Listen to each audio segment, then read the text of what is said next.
This is the 19th season of Bass Talk Live. BTL is presented by Bass Cat Boats, Strike King Lures, Aftco, Pro Guide Batteries, X-Zone Lures, Shoreline Boat and RV Repair, Spro, Gamakatsu, Big Bite Baits, The Bass Tank, Denali Rods, Beatdown Outdoors, and Sunline. BTL coming at you. Good morning and welcome to another exciting edition of BTL Bass Talk Live, where we are going to talk about bass fishing. I'm going to say it right off the hopper before we get going this morning. I think this may be one of the biggest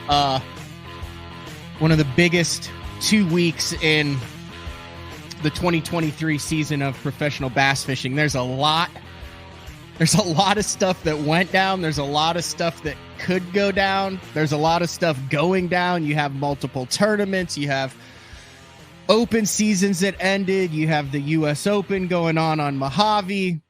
You have all sorts of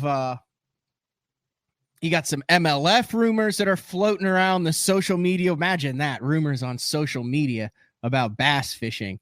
And we got a great show today.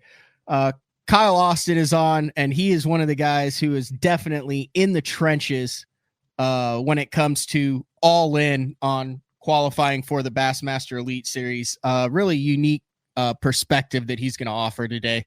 Went into the final event, and I thank him for coming on and talking about it, because I've been in that position before, and it sucks. It's been a couple years, but you go into that final event, and you do everything within your power, and then he fell just short. I think he finished 12th, but we're going to kind of recap what went down over the week on the Harris chain. I did not go. I fished 8 out of the 9 this year.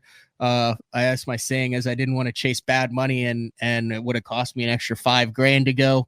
You can say, hey, you should have finished the year out, or you could say, hey, that was a smart financial decision. I guess that's a potato scenario there, but we'll talk to Kyle. He's a busy dude. Also, he is a full-time guide in the Carolinas. He does a lot of catfish guiding, so we might have to talk a little bit about that, because I plan on getting out on a lake near me that's loaded with blue cats this winter and drifting some gizzard shad for blue cats. But like I said, the U.S. Open kicks off today. I believe is the first day of all 3 days on Mojave. WONBASS, WONBASS.com for all of those. I think there's like 180 some boats in that field. Second year on Mojave. Talked to Josh Bertrand last week, kind of previewing that, but I believe, and there could have been more, but a really cool thing that I saw on social media, I believe that Byron Velvick and John Murray both inducted into the WONBASS Hall of Fame kind of during the introduction and meeting stuff the other night. So congratulations to those two. I think I saw Rick Klum there, a bunch of legends, a bunch of current top 20 anglers in the world also fishing that field. I don't know if they've come out with the 24 schedule yet for the U.S. Open, but that is one tournament that I think everybody needs to experience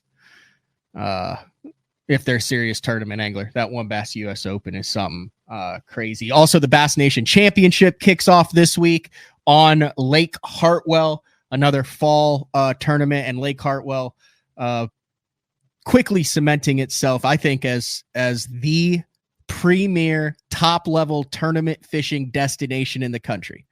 We'll bring in a Carolina guy now. We'll bring in Kyle. What's up, dude? Thanks for jumping on BTL, Kyle. Yeah, man, anytime. I appreciate you having me. Am I out of line in saying that Hartwell has become the premier top-level bass tournament destination in the country? No, I think you're right on it. They have the biggest thing is their complex, where they run tournaments out of, is by far one of the best, tournament places I've ever been to. Lake Hartwell, Greenville, that area is a huge attraction for bass tournaments, and it's showing out. They put a lot of money into Green Pond Landing, similar to what Grand and Grove, Oklahoma did prior to the 2013 Classic that Cliff Pace won, just as far as a facility and easy to ramp.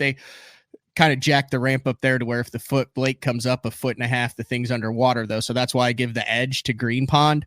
Plus, I mean, they're all in on, it seems like Hartwell's all in on all different levels of competition, from grassroots all the way up to classics. And then the history you have there with the Jason Christie and the Casey Ashleys, you've got like local sticks like Jamie Rampeys and guys like that. I mean, it seems like a perfect dynamic. And then you also have river fish, you have spotted bass, you have largemouth, you have a lot of decisions to make. It's a current driven fishery. The only thing it lacks, I guess, is a lot of vegetation, right? Yeah, it definitely doesn't have any grass, but I've been going up there since I was young, and every year the fishing has gotten better and better. It seems like the largemouth fishing, they're getting twice as big. The spotted bass, I mean, I think 90% of tournaments now are getting won with spotted bass. So that's good for the fishery. And, I'm talking 20-pound bags. I mean, not your average 12 to 15-pound spotted bass. There's 20, 25-pound bags of spotted bass in there. How long can that last, do you think? Can it sustain? I mean, you're on the water a lot, and then we'll kind of transition it over to Santee Cooper, because it seems to be like a fishery that's transitioning that you actually guide on all the time. But I mean, is that a forward-facing sonar deal where we're just seeing these fish get plucked, or is it just super healthy with a ton of bait and it's here to stay? I think it's definitely healthy. It's got a lot of fish in it. Even for live scope and stuff like that, it was always a place we caught a lot of fish, and you're going to have a good time when you got there. Forward facing sonar, definitely, it's probably helped, people catch them. They get out there and just roam chasing herring, and forever we just kind of get lucky and run across them. And now you just kind of pan around till you see them. And I think that's part of it. I think the fishermen are getting better at catching them, but I think the lake's just in really good shape, and I don't know, it should stay for a while. They keep, they keep good care of it. Well, thank you for jumping on BTL. I talked with you at Lake of the Ozarks when you were trying to hang with it, and you mentioned something. You're like, God dang, it's hard to freaking hang with these guys. It's unbelievable how the same guys keep catching them over and over. Now, at the time, you were, and you did the whole year, you were like fighting right there for one of those 9 qualification spots. It ended up you had to be in the top 10 because all Kenta Kimura does is smoke cigarettes and catch 4-pounders offshore. So he finished have you not driven past it? Did you drive past him at all this year? Because I seemed to every time I drove past him, I always thought, what the hell is he doing out there? And he always was just looking down and had one burning.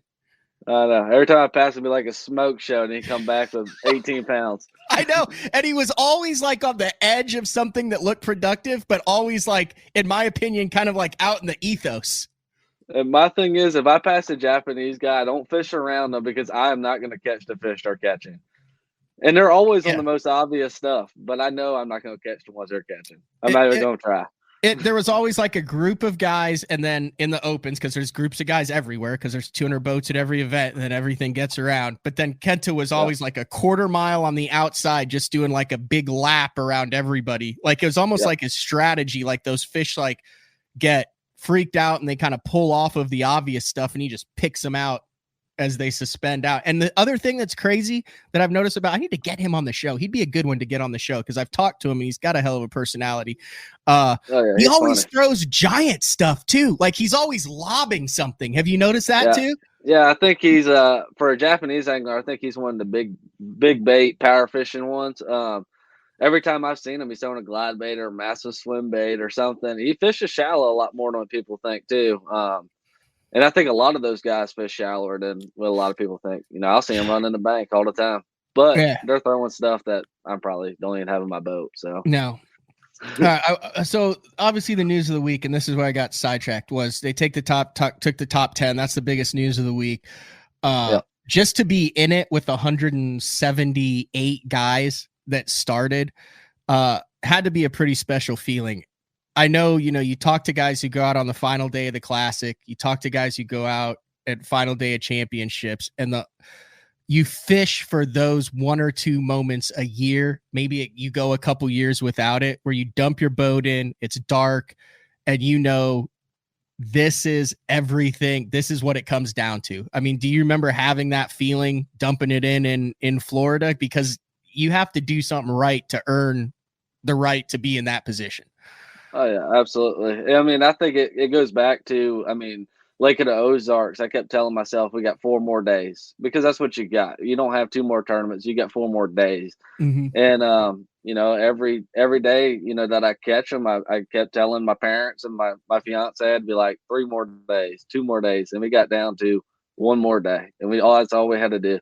And put my boat in, and it was definitely special just to have the opportunity to try to qualify. And unfortunately, we didn't get it done, but to be an opportunity to do it against that many guys, and the amount of points these guys racked up this year, it was crazy. Any other year, I think I'd be top 3 in AOI.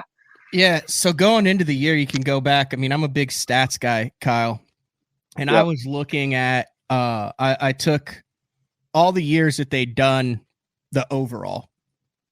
Now, granted, there were less anglers in it, anywhere from like 18 to 60, depending on what it is. I think Kyle froze on me. Oh, you're back. But we were anywhere from 55th. I'm back now. Yeah, we're like around 55th place is what I thought it would take to finish in the top 9 this year. A 55th place average out of the 178 that are fishing all of them over 9 events. Statistically, over the past 3 years, would put you right around between 10th and 12th place. And then as the season went on, it was just massively skewed. The averages were not computing to what they had been in the past, which was shocking to me. But I kept thinking, oh, it's only 3 events in. It's only 4 events in. It's going to come back down. It's going to average out. I mean, this thing always dude, it never freaking averaged out to 57th place finish this year, 25th place in the points. If you had a 57th place average out of a roughly 190 boats that averaged in each event. So you're finishing in the top third every single time out. That only put you in 25th place in the points. JT Tompkins, who blew the thing away, 1,659 points. He averaged a 16th place finish over all 9 events. 200 boat field averaged a 16th place finish. And then Kyle Patrick, who slid in 10th place, so the 9th qualifying because of Kenta, 42nd place average. That is like going out and cashing a check in 9 straight events in the top 40 in a 200 boat field over an 8-month period from upstate New York to East Texas. That's insane, Kyle.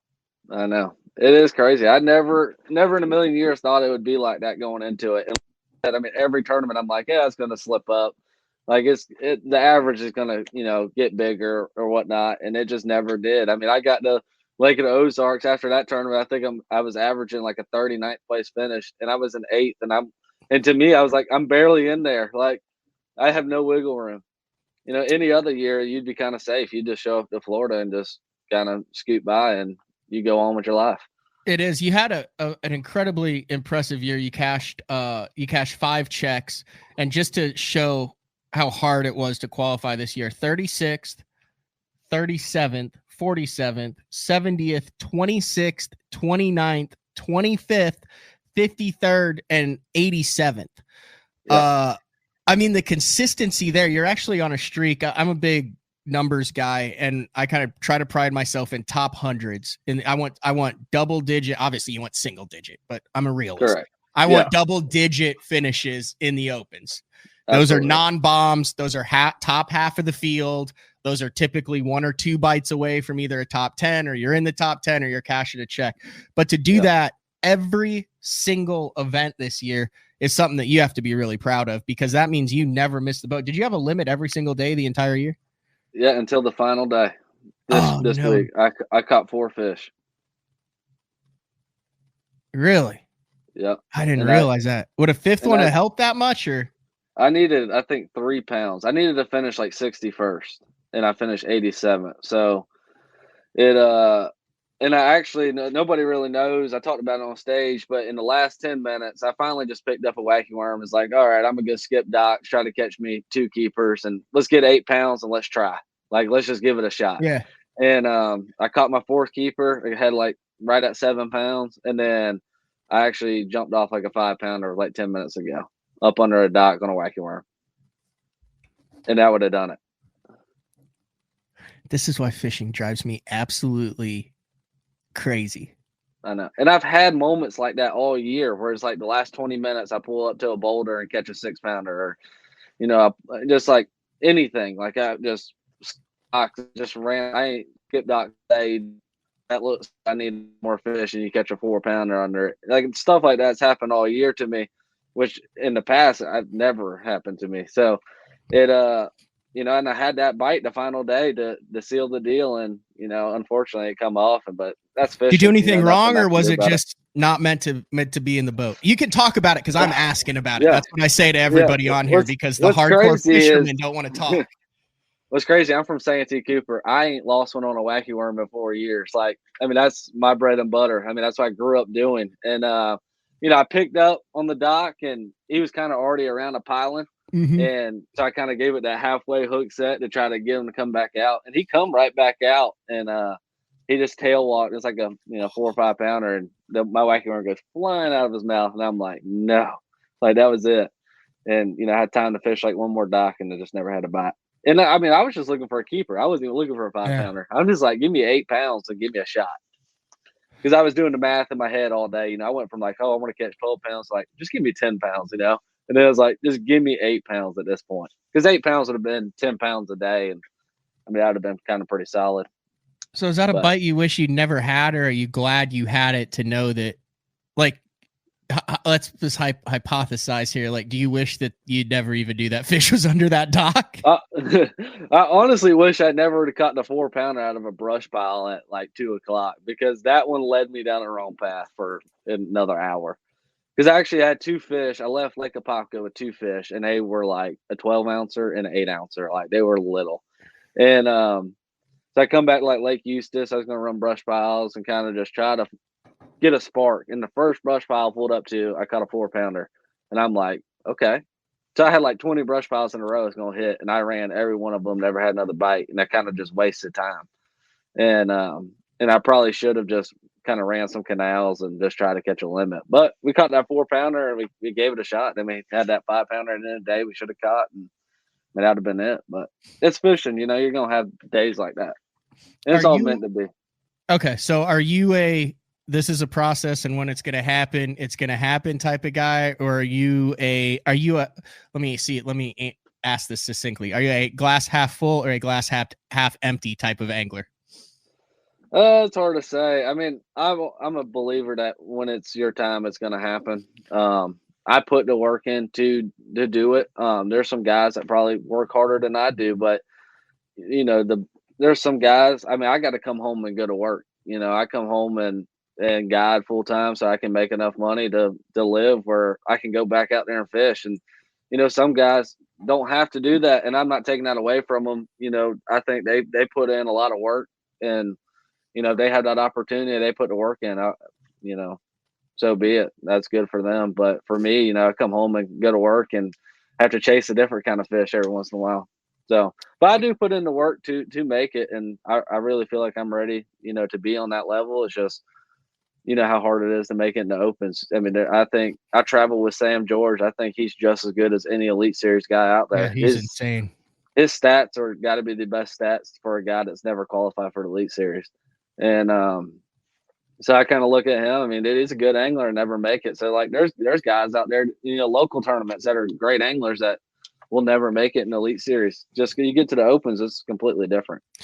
It's this is what I have a tough time grappling with, is you do take a guy like Sam, and I mean, in all honesty, you do look at his stats, you look at how he was groomed, the work that he puts in, how he does his homework, how he does it the right way. I mean, he is an Elite Series level angler that he's, for lack of a better term, he's had bad luck. Yeah. Like, he's literally had bad luck over the last like 4 years, every single year. Yeah. And it seems like every time they do a rule change is when he misses it. Yeah, that's what I'm saying. It's bad luck. And then didn't he have like an accident last year and wasn't able to fish, but he had missed it like by a point the year before, and then would have been in the year before that, but then they changed it's been absolutely insane for him.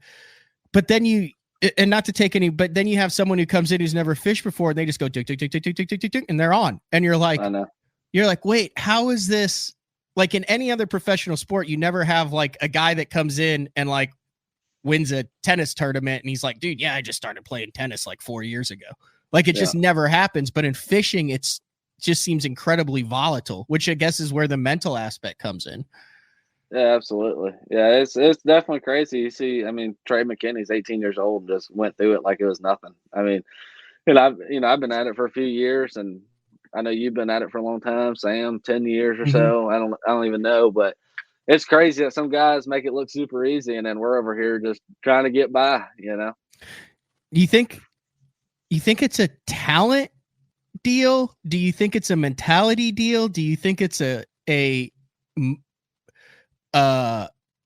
is it? How can I not think of this word? When you're on like a roll, what do they call that? Momentum. Momentum. Yeah. You think it's a momentum deal? Like, what do you think it is? I definitely think it's momentum, but I think some of them young guys, I'm 25, so I'm young too, but I mean, we're talking like 20, 21. I think a lot of them just have no stress, like zero stress whatsoever. I mean, like some of them, I don't even know how to explain it. Like, they show up to tournaments and they're just like all laid back. And I'm like, I just want $3,000 and get out of here. Yeah, But it is interesting. You I don't mentioned know, go ahead. I said they definitely seem like when they get on the momentum, they never let off the gas this year. So, average age of the top 5, 22.6 years old. 22.6. Average age of the top 9, 25 years old. So you're literally the average age of the guys of the top 9. The 2 oldest by far, John Garrett, who I still think of as a kid, but a veteran kid. I put him in the Sam George category. I mean, he's like 3 years overdue to make the Elite Series. Bethel Superstar, fished in classics. He's 28. And then Milliken's like he's just a couple years away from a walker. They're going to have to put they're going to have to put some steps to get him up on the front deck at the ripe old age of 34, 35. I will say Milliken, did qualify. We will be wrapping up our series with Ben Milliken Wednesday night, an evening show, BTL, 8:30 p.m. Ben Milliken live, talking about qualifying for the Elite Series. It has been a roller coaster interviewing him after each Open, and kind of his ups and downs and stuff following his journey. So it'll be interesting to put a bow on that. But yeah, a 25-year-old average for the top 9. And what you have to remember is, dude, I remember that first tournament at Eufaula in Alabama. Did you remember looking around and seeing how many established tour veterans were floating around going, damn, this is going to be rough this year trying to get through all these guys? Oh, yeah, absolutely. I mean, that felt like the first tournament. If you would have projected who would be in the top 10, I would have said some of those touring guys. And, I mean, I'm sure some of them young guys, but I mean, some of these guys I've never even really heard of. Like, I didn't know who Trey McKinney was until like after about the third event, and he's like almost leading AOI. I'm like, man, this kid's pretty good. But it's definitely it definitely was a lot different than I anticipated. I thought, some of the touring guys and guys that been around it, I thought they were going to kind of, because you've seen it in the past. You've seen Jason Christie come back and qualify Greg like Hackney, it was nothing. Mike Iaconelli, right? Scott Martin.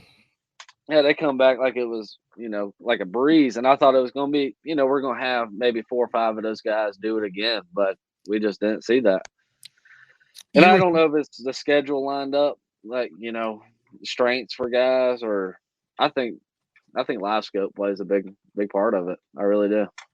I hate to say it because I do live scope a bunch, but I mean, it's pretty proven.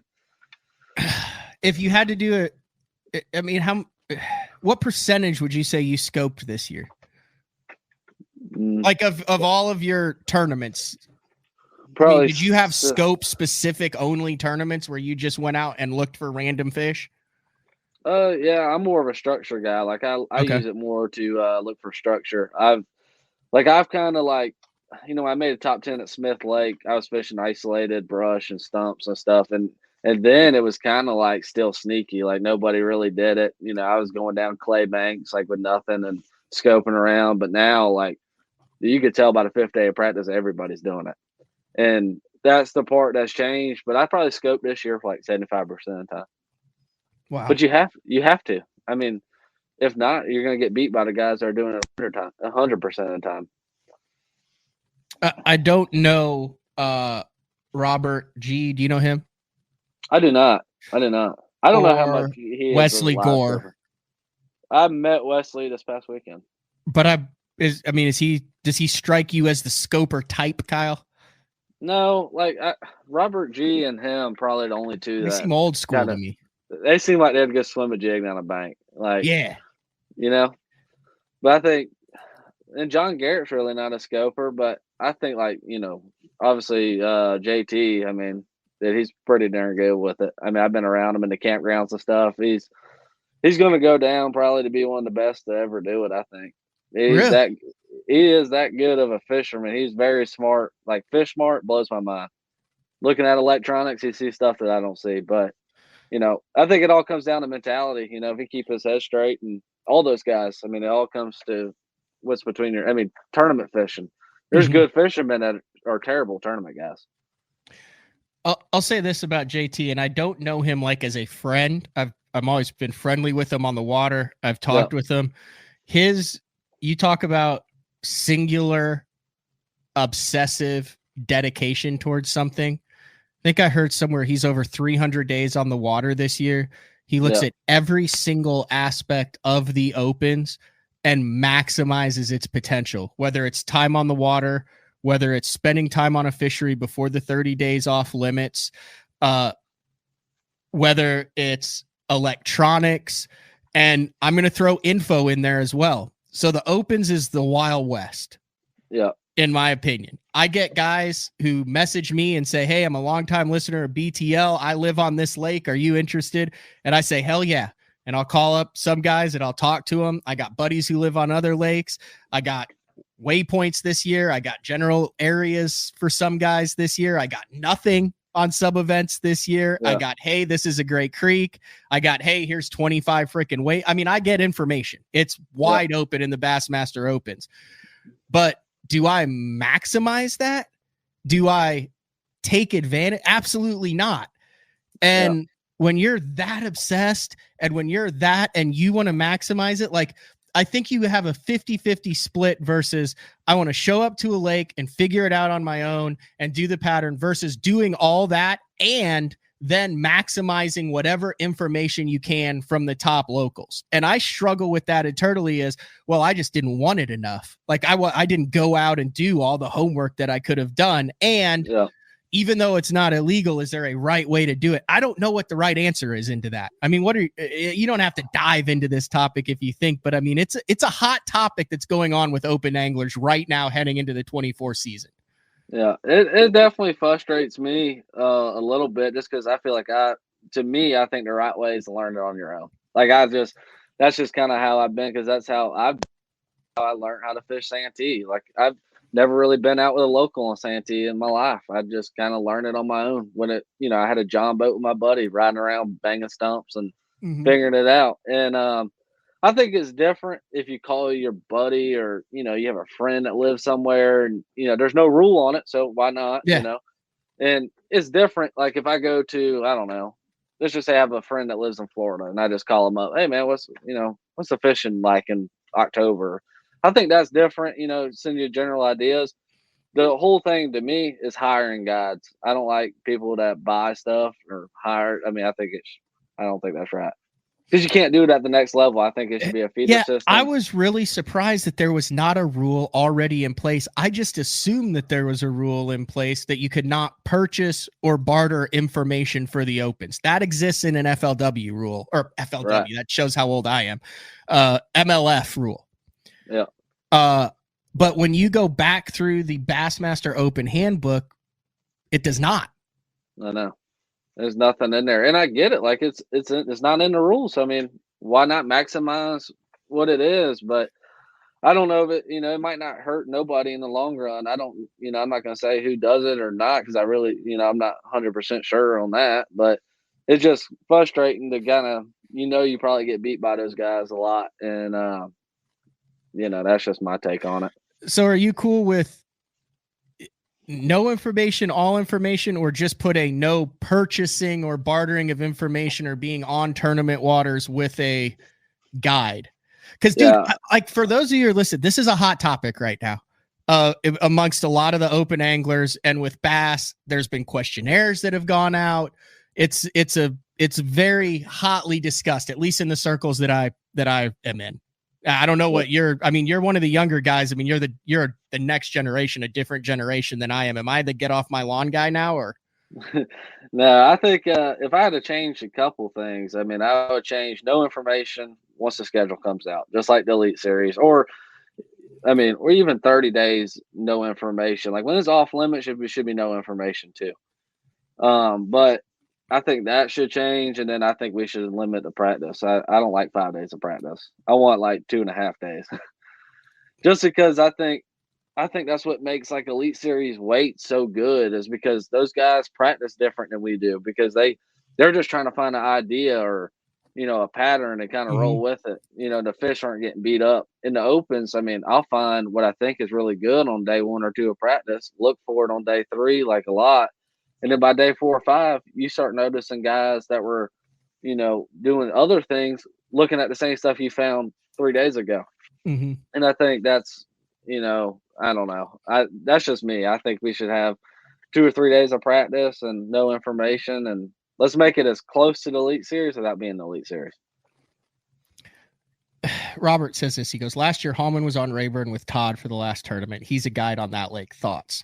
I'm gonna preface this with, and this is old. This makes me the get off your lawn type of guy, but I've been doing this since I was 23, and I had someone on the show. I had Scott from the Bass Tank on, and he was talking about we kind of beat around the bush on this topic whatsoever.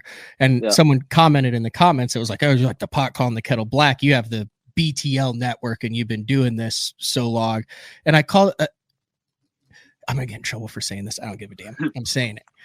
I think in this sport, the old school mentality is you earn relationships, you earn the right, you put in the time, you live in the trenches to be able to call up a buddy who you've earned that respect, and you guys can share information and work together.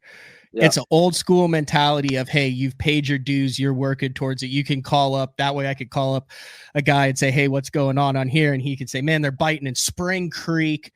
And that gold blade's been really good. All right, thanks, dude. How's the family doing? Whatever. Like you earn those relationships through time on the water, through respect, through 15 to 20 years in the industry.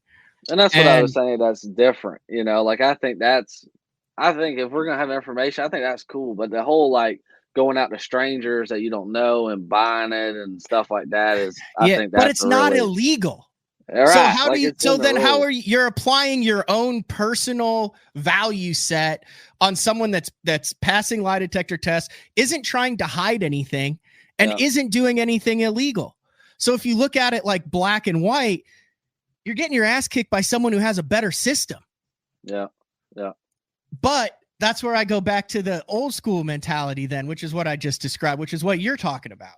Yeah, I get it. I mean, I just go whatever's in place. I mean, we're just gonna roll with it. Like I don't get into controversy stuff too much. I'm not trying to make controversy. I just want to shit about it. Oh yeah, but I don't know.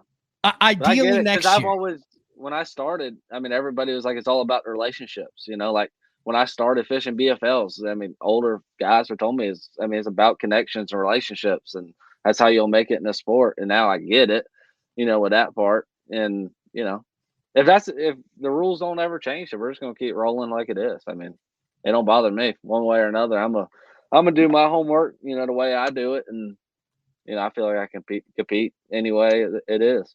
Yeah, I'll do the same way. And here's the other thing that you have to keep in mind. There's a bunch of guys between 11 and 175 who got as much info as they could, did whatever it took legally to put themselves in position, and they sucked. Yeah, I mean, dude, I've done the info route before and gone out, and after the tournament been like, the worst thing that could ever have happened to me was to go into this thing with information. I know. That's part of me. Like I probably have every opportunity. Friends, a lot of elite guys and stuff like that. Like, dude, I could call a lot of people. I just feel like I'm too lazy and I don't. Like I forget about it. Like I think me and Sam showed up to Watts Bar. I mean, Patrick Walters lives down the road from me. He won there. And then Alton Jones is good friends with Sam. And we're like, oh, we'll call him up. We'll see what we need to do. And then we get like first day of practice. I'm like, hey, did you ever call Alton? He's like, no, I forgot. He's like, did you ever call Patrick? I'm like, heck no, I forgot. So we're like, well, there was our one opportunity. We done messed it up. Yeah. It's interesting stuff. Hey, we got to take a break. When we come back, we'll take a deeper dive into that. And then I want to get into making, I mean, you're 25 years old. I believe you're wise beyond your years. You figured out how to make a living 100% on the water, right? Yeah, 100%. Yeah. I don't have a job.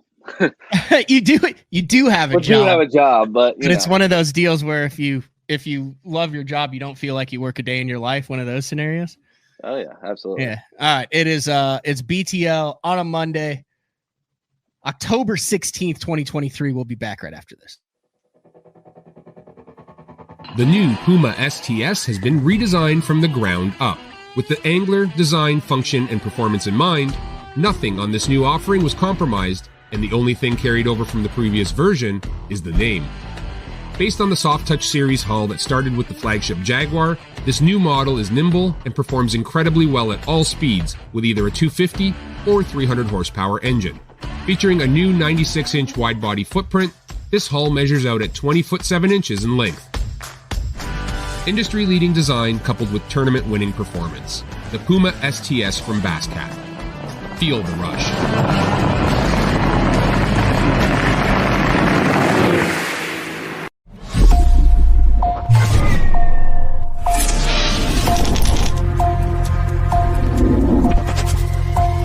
Everything you need, one legendary brand. Top one on Strike King.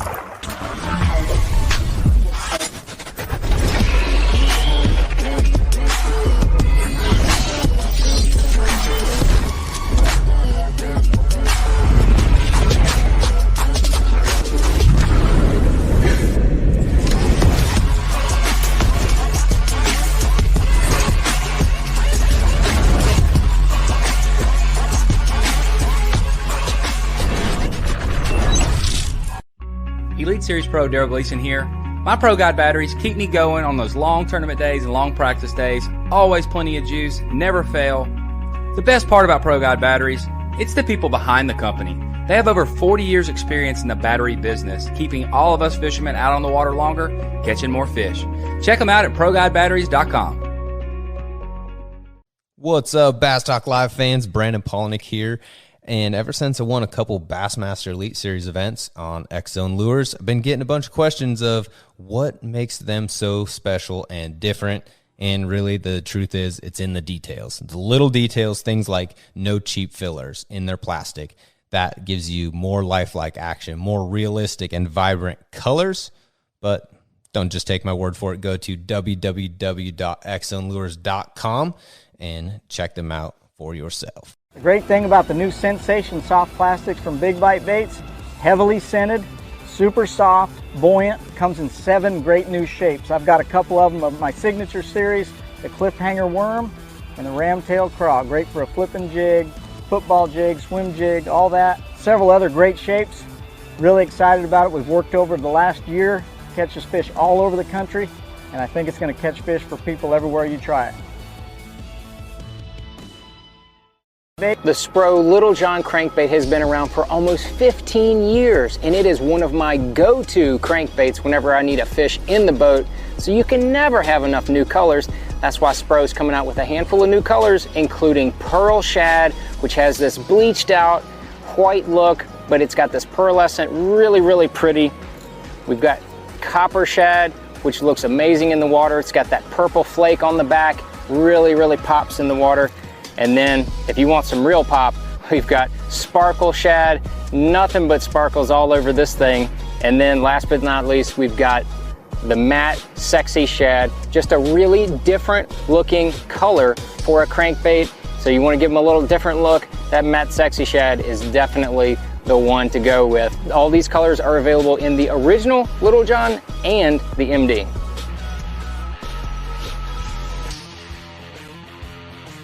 All right, welcome back, BTL, on a Monday. like I said, exciting week of BTL lined up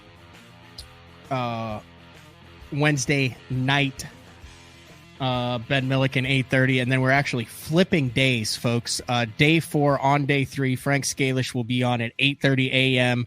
Wednesday morning, because Thursday, a very, very cool announcement, a way for Bassmaster Open anglers to earn a lot more money. Some brand new, I don't know how much I can say, some brand new things coming down the pipeline, opportunities for like big money, similar to basically the way that I got into the AAA level, but some opportunities for that, as well as some new kind of incentive programs exclusively. They'll be kind of unveiled and introduced on BTL on Thursday, but that press release and all that stuff goes out on Thursday. So I had to switch Wednesday to a Thursday. But if you listen, I'll say, if you have dreams of fishing the opens and the ability to get off for 9 weeks, but not the funds, you may not want to miss this show. Might be a good opportunity to do things. But all right, Kyle, you have figured out the secret sauce to basically spend every day on the water. You get paid. You're full-time. You're a U.S. Coast Guard licensed guide in South Carolina. Yep. Yeah. So I used to, when I got out of college, I went to got my associate's degree at a tech school up here in business and marketing. I really didn't know what I wanted to do. Obviously, fishing was a big part of it. You know, that's what I wanted to do. So I started fishing BFLs and Toyotas and opens and kind of just get my feet wet. And, you know, I won a division. I mean, I won the Angler of the Year in the BFLs. I won a BFL. So I've had some success in that. And then, you know, I've had a few little jobs, and I worked for Patrick Walter's dad for 2 or 3 years. I worked part-time for him, and he allowed me, obviously he knew the tournament situation, so he allowed me to go wherever. If I needed to run to, you know, go get my oil changed in my boat, like, it was no problem. Or like we did it at work. Like, it was, so he kind of helped me, you know, get started with the tournament fishing. And I got my captain's license. I've always, you know, was inspired to guide out on Santee Cooper. Santee's a place special to me. You know, I've had a lot of success there. But I knew going into it, bass guiding wasn't going to be able to do it full time. So, you know, I've always chased catfish when I was a kid. Like, I grew up, you know, we'd always stink bait fish or whatnot. So I spent a lot of time learning, you know, how to target catfish 7 days a week, 365 days a year. And, you know, I ended up leaving that job and start my guide business, and I ain't turned around yet. Like, I love it every day out there. Wait, so you picked a species based on your ability to do it 365 days a year, always put clients on fish, and you were like, I want to be a guide, I want to be on the water, and then that's what you based your species on? That, and then Santee Cooper, a lot of people don't know, you know, obviously we know it because of bass fishing. Everybody think, you know, it's a top premier bass lake in the country, but it is also in the top 5 in catfish lakes in the country. It is one of the first place Arkansas blue catfish got released into. We actually, like, back in the day, there's a whole story on it. Santee Cooper's first place saltwater stripers were landlocked into reservoir, and we actually traded Arkansas for blue catfish, stripers for blue catfish. Wait, so that's how all the stripers got in, like, Ouachita and all those places. Correct. And Arkansas was from Santee. Yeah. Santee's the first place. True saltwater stripers, not farm raised stripers, were landlocked in. And they got in through stocking, or how? Oh, they got in straight from the. So you can get. This is how bad I am. You can get from Santee straight to the ocean. Oh yeah, absolutely. Yeah, we actually have a fish lock. It's kind of crazy. You can look it up. It's at the Wilson Dam. We have a fish lift. Like, it's like a lock for fish. What? And there's actually stats on, like, what swims through it and stuff. You can look it up. So they swim up to it. It senses that there's, like, fish in it, and it, like, raises and puts them up on the other side. Yeah, just like a lock, like we would lock in a boat. I swear. It's crazy, dude. People, like, used to go. I never went, but, like, schools used to go field trips to it. Like, it's a cool thing. Like, so what swims through? Like, what type of stuff are we talking about? I'm sure stripers, catfish, gar. I know, like, a lot of gar and stuff go through it. You know, when we have the striper run, you know, they run up the river, shad go through it. I don't know how much bass go through it. I mean, if I was a bass, I wouldn't want to leave the lake to go to the Santee River. So yeah, but there's no, like, flounder or anything in Santee Cooper, like mullet or anything, are there? I doubt it. There's rumors haven't we've seen had that. shark and stuff, but I doubt it. We do have mullet every once in a while against Santee. Really? Yeah, So but it's that's about kind it. of like a Okeechobee deal where you might get a stray weird species just because of its Like relation it's to hard. salt. Yeah, like I'm sure there's a flounder that's been in Santee before because I've caught a flounder at the dam of the Cooper River, which the Cooper River has a traditional boat lock. Yeah. But you can't tell me if I caught it at the dam right there, not one of them has swam through that lock and end up on the other side. It's hard to say, but we were like I think we were the first lake in the country to be landlocked with like saltwater stripers. So you didn't have like a catfish guru that was like, "Hey, I'm going to pass along all these blue cat secrets to you, and then you can take over the guide business." You kind of did this on your own. Yeah, I did it 100% on my own. You know, I grew up catching catfish, but I never was like, I'm a big catfish guy. So I just, you know, I bought a big tri-tune. I got a 30-foot pontoon. It's actually got 3 tunes on it, but I got that and, you know, built me a pretty much a guide boat. And yeah, I spent like 4 months out there by myself, just like trying to figure it out, like how to catch them every day. Cause I mean, I can go out there and catch you a catfish or two, but like to catch, you know, 10 to 20 catfish a day, it gets challenging just like bass fishing. And I've met a few guides along the way. I actually have a friend of mine, Al Duncan. He's been guiding out on Santee for like 30 years, 40 years, something like that. So he's helped me a lot, kind of get my clients and dude, when I'm like struggling out there some days and like, you know, I see some conditions I've never been faced with and he lead me in the right direction. He's usually pretty accurate. So he's helped me out a bunch. I've learned a lot through him. You got a website? I don't have a website, but I have a Facebook page. I was going to pull up your website. You got to get a website. I want to see some of these pictures of these giant blues. I know. My guide page on Facebook is where all my pictures of the blues. Where is that if people want to get out? Like, what's it, if you don't mind, what's it run to go? I mean, assuming that's got to be a hell of a time because you're sitting in the tri-tune and you're just catching giant blues. You let them crack a couple cold ones. Oh yeah, I have a full enclosure too. So for the wintertime, we run a heater. We're out there all year round. It don't matter if it's blazing hot or freezing cold. What's a full day run? It's 400 for the first 2 people, and then 50 each additional, up to 6 total. Oh, that's a freaking steal, man. Oh yeah, it's kind of what everybody like. We all like as guys, we have an agreement like what the lowest we could be, and I think the lowest we all start at 400. So I just kind of stick with that crowd. My bass trips, there's only like 3 bass guides. I charge a little bit more for bass trips than the average guy does, but heck, my motto is we're gonna go have a good time on my boat. And it's you do like the throw net and all that stuff, like cast net where you go catch the bait and all that stuff. Yeah, I go.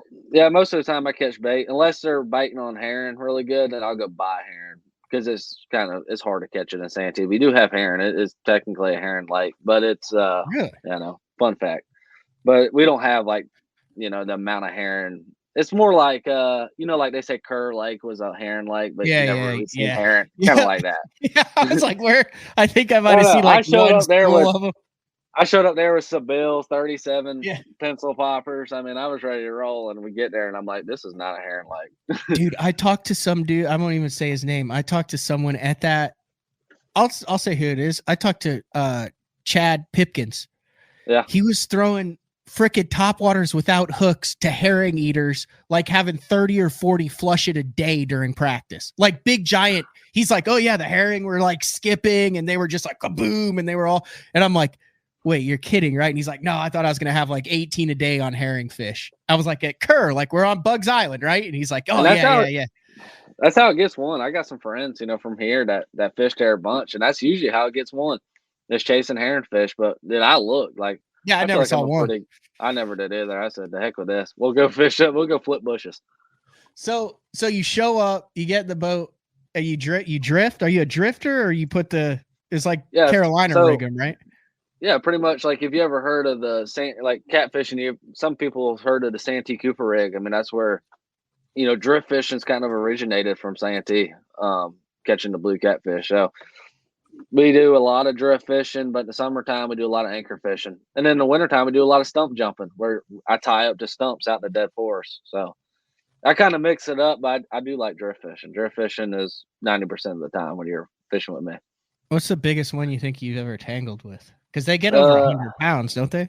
Yeah, so I've caught in a guide trip. I think the biggest one I've actually put in a boat is like 62, but I lost one last summer that was anywhere between 80 and 100 at night. We lost it. I don't know what happened, but we got it right around a stump and it come up, and I mean, it's the biggest catfish I've ever seen in my life. And it surged one more time. I actually had like an older lady trying to reel it in, and she didn't really know, what she was dealing with, and I'm trying to like tighten the drag for her, loosen the drag for her, and it just, we got on a bad rotation and the fish got the best of us. But the average big one's like 30 plus pounds. Yeah, I don't know who the heck this is, but this is, I mean, that's kind of what they look like, right? Oh yeah, that's a big one there. That's what we have. I mean, it's top 3 or 5 catfish lakes in the country. I mean, you keep them, or you keep the smaller ones, or? Yeah, we keep we call it eaters. Like 10 to 20 pounders are good eating size fish. And we'll keep those. And then most of the time they get over like 25, 30 pounds. We usually recommend throwing it back. And you clean them for them? I don't clean them. No, that's the best part about my job. You just give it to them, huh? Say, have fun with that one. I know. Well, we have too many. Like there's guys at the fish camps around here that'll clean them for like $2 or $3 a fish. There's a lady, up the road that will do it. So I have too many other options where I could just send them to them and let them make a little money, and then I ain't got to deal with it, because we all know catfish stinks, and I don't want to damn deal with that every day. Is like October, November, December, are those good months for them? This is like prime time. Today is actually a good day for me to do this because I'm guiding tomorrow through Monday. And then I have like one day off, and then I guide for like 5 more days straight. Yeah. If you're going to be in that area around Santee, that sounds like a hell of a time. Like father-son or bachelor party. Yeah, I get bachelor parties are pretty common. I get. You ever done a bachelorette party? Because that would be wild if a bachelorette party decided to do blue catfishing. I didn't do a bachelorette, but I have had a big group of women this year, and they might have been in a relationship with each other. I don't know, but it was it was awesome. It was a fun time. It was probably the funnest night I've had, because I do a lot of night trips in the summertime, and those are usually the party nights. Usually people don't they drink a lot on night trips. I think the cool part is like that you figured all this out yourself. Like you made this job kind of for yourself and thought it out. Like that takes a lot of kind of foresight, especially with the fact that you're only 25 right now. I mean, this is something that you can do indefinitely. Like I tell myself all the time, like I probably should just stay home and guide full time. Like I do, like tournament fishing is why I want to fish. I mean, like being at the Bassmaster Classic or being on the Elite Series, like that's what I want to do. That's what I want to establish my name to be. But I mean, ever since I started guiding, man, I've kind of fell in love with that side of things too. It's just like tournament fishing. Like I think that's what's made me better as a tournament guy. It's 8 hours every day. It's a race. Like I'm trying to beat the clock just like I am in a tournament. And I have to get the job done every day just like I do in tournaments. So it's made me a better angler. Whether I'm chasing catfish, crappie, bass, it don't matter. Like I have to chase it. Like a catfish changes every day. He ain't in the same spot. I promise. Really? Oh yeah, they move. They chase bait. That's all I do. I run around. I have a through-hole transducer just like I do in my bass boat, and I run around till I start marking bait, and then I'll start idling in those areas trying to actually find fish. So they're way more predatory than most people give them credit for. Absolutely. Everybody thinks, we just throw stink bait and just anchor fish, but that is not true. I mean, it works. Like we do that too, but I'm trying to chase like schools of fish. Like I want the rods to be going down every 3 minutes, which I mean, not all the time it's like that, but that's my goal. I mean, so I'm always looking for like the massive groups of fish.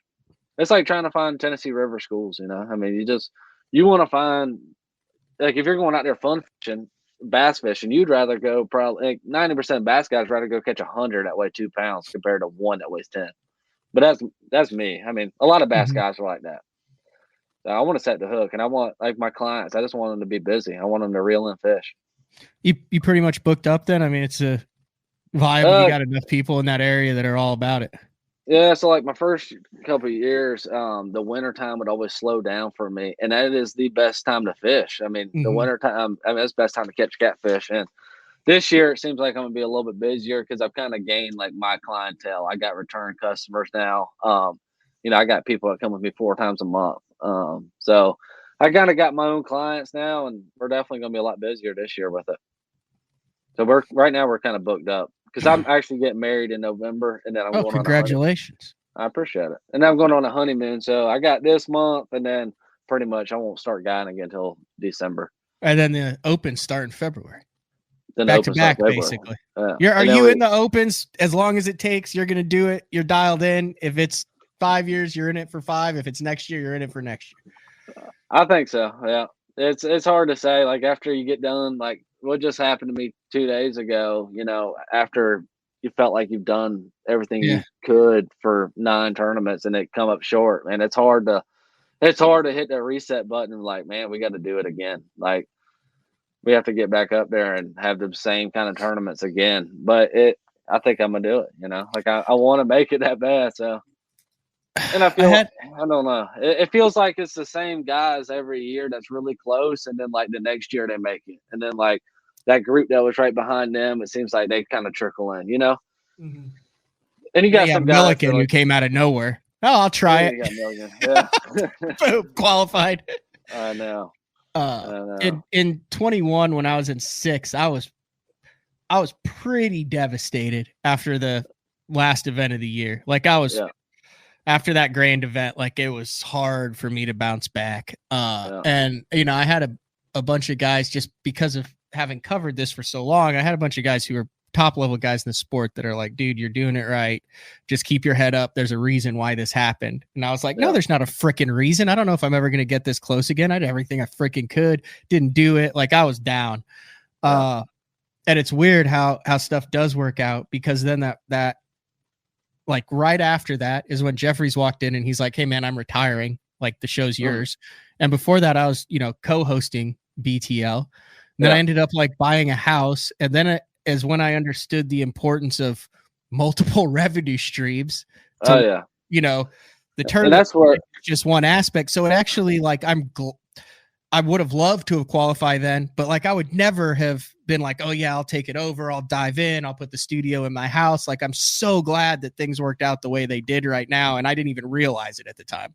Yeah, absolutely. And that's where I'm at. Like we all know that like fishing for a living, like tournament fishing is very hard. Like there is not a lot of money what people think there is. There's only, I don't know how many guys total, but there's only a handful of them in my, like, that I could think of right now that truly make a living catching a bass. A lot of them have different revenues that people might not know about. And I mean, you see top name guys, starting their own like business somewhere. It's like, and that's a reason for it, And I grew up with Patrick, and I know Atkins and Polinick. I know a lot of those guys, and like they've told me the truth with it. Like nobody's beating around the bush when you're calling them on the phone. So I like my side revenue as far as guiding. Like I get to fish every day. I technically get to fish for a living, just like a Elite Series guy does. I might fish the opens, but I still get to do it full time.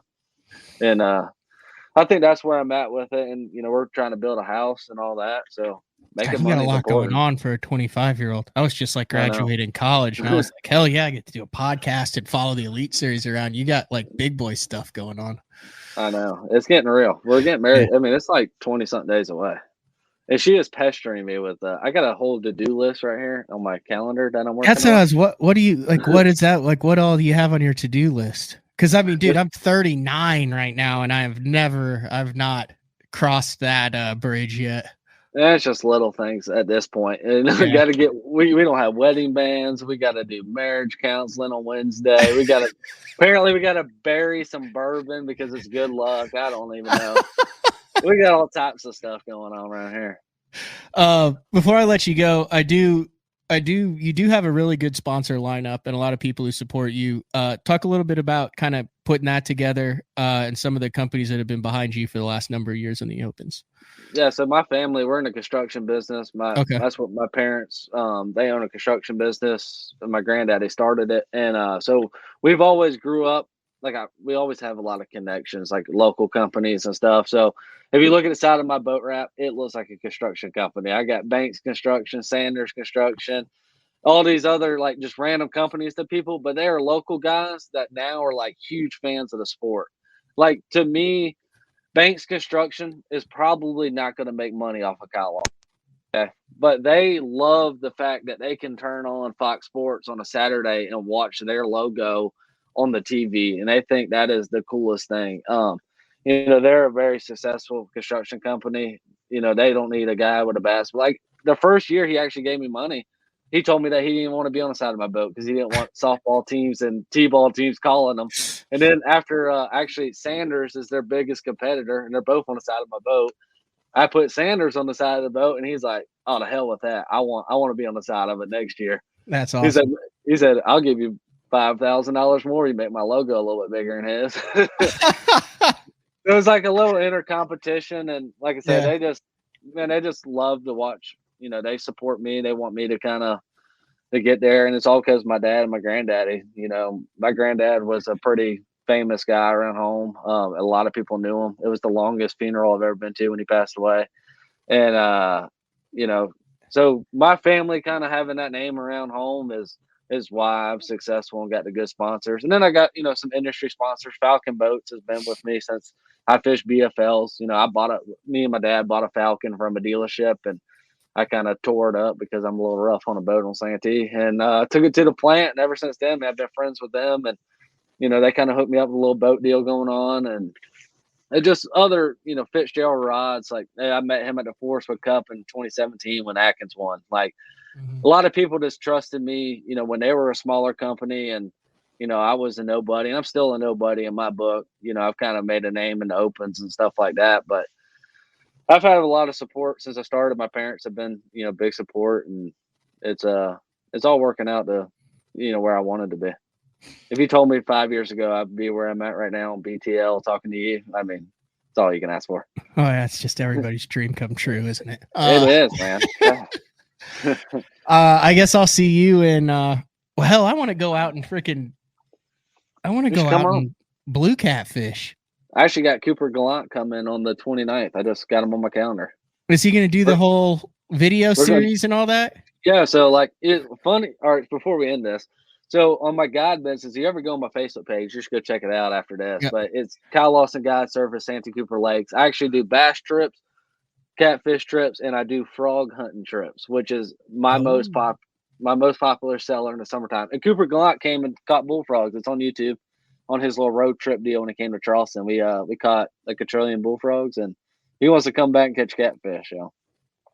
It's pretty cool. I just bid on a bullfrog hunting trip with Hall of Famer Steve Bowman. I got outbid, but I'm a huge frog legs guy.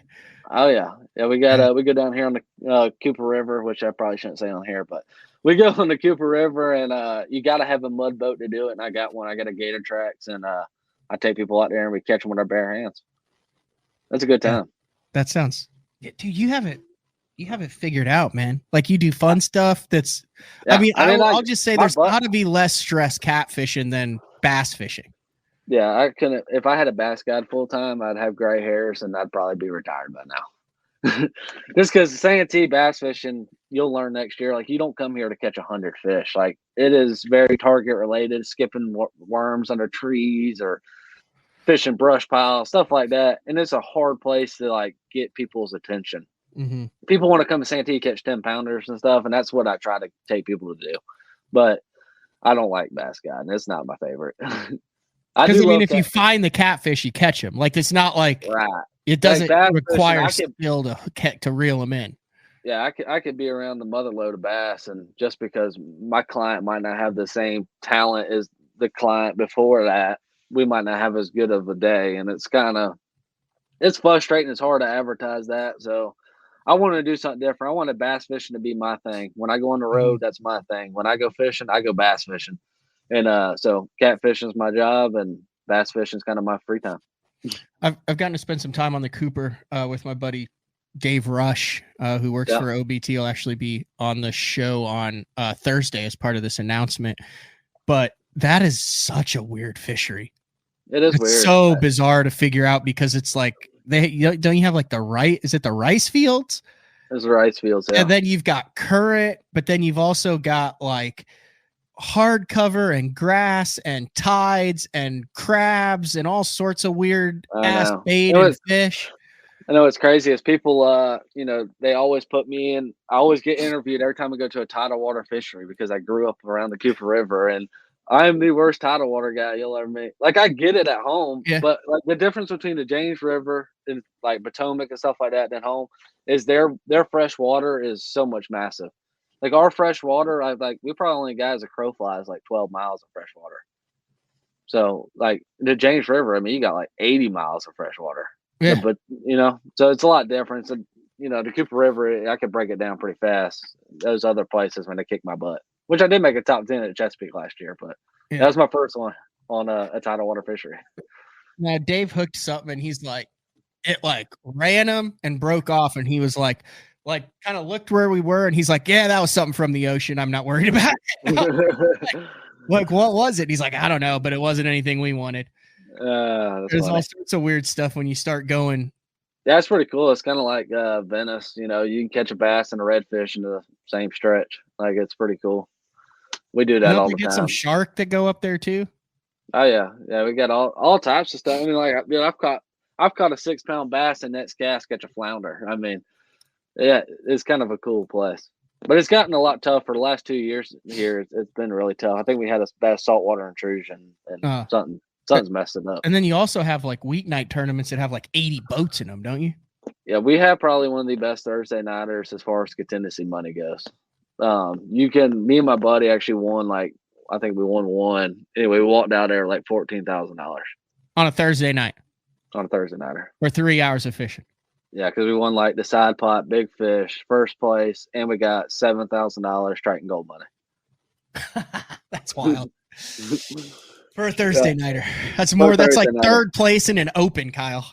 I know, dude. Like you come back to weigh in and like somebody's got their jersey on because it says Triton on the side. They got them. Like they're about to weigh it like 20 pounds.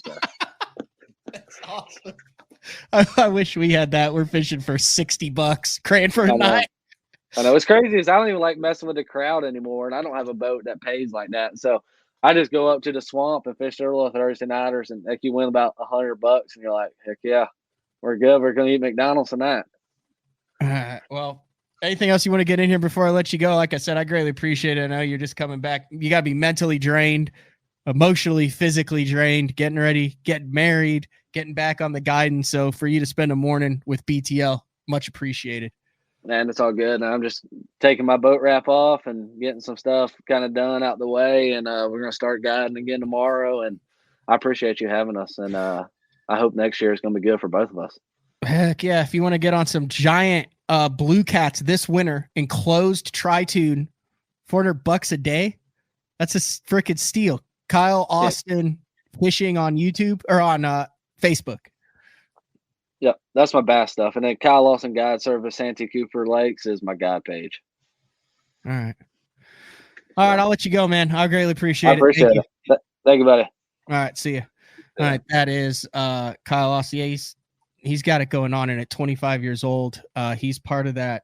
You mentioned Sam George, and you look at how many of those guys, like I said, average age of 24 and a half, 25 years old to make the Elite Series, which is always interesting. We got to have Ken Duke back on. We'll have Ken Duke back on in November, but he used to talk about how the average age or peak performance of Elite Series Pro, I think, was like 41, and it was like late 30s or 40 years old was the average age of the Elite Series. I think we got to go back through and redo that. I don't know whether it'll be interesting to see. Like, I mean, there's no way to actually figure out why the younger guys are catching them, because you think of fishing, you think of experience, you think the more experience you have, the better you catch them. But I think the learning curve is a lot shorter. I always talk about productive practicing, and I think that before the YouTube and before a lot of this information, it was really hard to practice. You had to figure out what you were doing was productive. Like I always said, I could go bowling and bowl 30 games a day, but if I'm not doing it, working on getting better, working on becoming more productive, then I'm not like becoming a better bowler. I'm just bowling a bunch. But with all of the tools that are out there, I think at a younger age, you can have guys who are dialed in on how to grow as an angler, how to get better as an angler at a younger age, and practice productive practice. And I think Polinick was one of the great examples of that early on. I've done that numerous times on BTO, where I take an average weekend angler who fishes 2 weekends out of the year in tournaments, and then compare that with what Polinick, with what Jacob Wheeler did. And basically for a weekend angler who's fishing 2 weekends a year versus what a Polinick, a Carl Jacobson, a Jacob Wheeler did when they were 18, 19, 20 years old, or early 20s for Carl when he came over and was kind of following the Elite Series around from Australia. They're getting in 5 years of reps for a weekend angler, but they're doing it in a year. And then instead of mixing it and blocking it between like tournaments where they're not really trying to learn a new craft or learn a new pattern, but really trying to maximize what they already know, these guys and kids are able to go out and build day after day, building blocks productively, exploring patterns, learning new techniques, the forward-facing technology, abstract stuff, new baits, and you build that much quicker. And before you know it, you're young, you've established this base. So then when you jump into these major level tournaments, whether it be Toyota Series, I mean, look at how many young early 30s we're seeing on the BPT as well. And guys that are winning Toyota Series, you don't even realize that you're starting with such a strong foundation. And then you're just adding the capstone on it, and you're in your early 20s. You have less of distractions. It's truly impressive. So we'll take a final break. When we come back, we'll talk about, I kind of teased it at the beginning of the show, there's a lot of other stuff going on in the industry. We'll take one more look at the Bassmaster Open EQ point standings. BTL on a Monday. We'll be back after this. Are you looking to install your own fishing electronics? The solution is the Bass Tank Power Harness. It takes the guesswork out of installation. No more voltage issues or interference. Designed by an engineer so that you can get professional results right there in your own garage.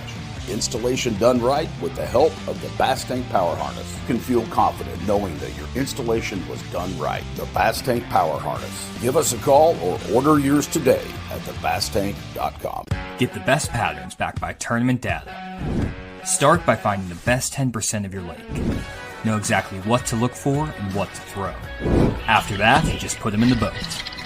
Try the Deep Dive app today. Look at that beast right there. Have you considered purchasing new electronics for your rig? The type of mounts you choose to protect your investment should be part of the decision-making process. No matter if you prefer 1, 2, or 3 graphs up front, Beatdown Outdoors has a solution for you. Adjustable, versatile, rigid, and made in the USA. What's your ultimate electronics setup? Check out the full selection of Beatdown Outdoors products by visiting beatdownoutdoors.com. Having confidence in your tackle while on the water is one of the main things to success, in my opinion. In the last couple of years with Denali, I've had just that. From anything from spinning rods, casting rods, tungsten products, even now to casting and spinning reels, I have the confidence to go out there and get the job done and know that all my equipment is going to handle it and do it just the way I want it. The thing about Denali is you've got great quality products at a great price point, so make sure you check them out. Shoreline Boat and RV, dock rash, storm damage, collision repair, that deep scratch or gouge from trying to access that secret creek. Shoreline Boat and RV can get your prized possession back in mint condition and looking good on the water, fast. All repairs are done in-house, so they're able to get your boat or RV back to brand new, quickly. All Shoreline's work comes with a rock-solid warranty. Find out more at ShorelineBoatandRV.com, Kansas City, Austin, and Tulsa. I'm the kind of guy that never leaves the house without a pocket knife, and Gamakatsu's come out with the EDC series of knives. EDC stands for Everyday Carry, so whether you're on the water or off, you can always have it with you. The best thing about it to me is that assisted open feature. With this D2 blade, you've got it right here at your fingertips. So if you can't find your scissors, you need to cut a knot, you need to cut your braid, you've always got it. Make sure you check it out. Never leave home without your Gamakatsu EDC knife. Born in Japan, using technology, innovation, and precision, Sunline produces the widest selection of fishing lines at the most technologically advanced line factory in the world. Manufactured at the strictest tolerances to produce victories at the highest levels of tournament bass fishing. From household names like Christie, Swindle, and Cruz, to young guns like Cook, Logan, New, and Welcher, they all trust Sunline to take them to the top of the leaderboard. Choose the line that will give you the strength to guarantee your confidence. Sunline. All right, wrapping things up here on a Monday. Like I said, a little bit of a different week. I gotta find a guest for tomorrow's show. How to switch things around a little bit. But Wednesday, Frank Scalish will be at 8:30 in the morning. So if you're a big Day 4 fan, you want to tune in on Wednesday for that. Followed by 8:30 p.m. Ben Milliken on that Wednesday night. He's actually driving the next couple days on his way back following his Elite Series qualification, which, folks, it's wild. Ben will shake up the Elite Series. I promise you that. And it will be very entertaining to watch. Top 10 anglers that are on the Elite Series. I mean, that season kicks off quickly. The new season starts in February. It'll be interesting to see. So here's the things that we're going to watch for the Bassmaster Opens now that this season is done in the books. The top 9. Will there be any changes in entry fees or payouts?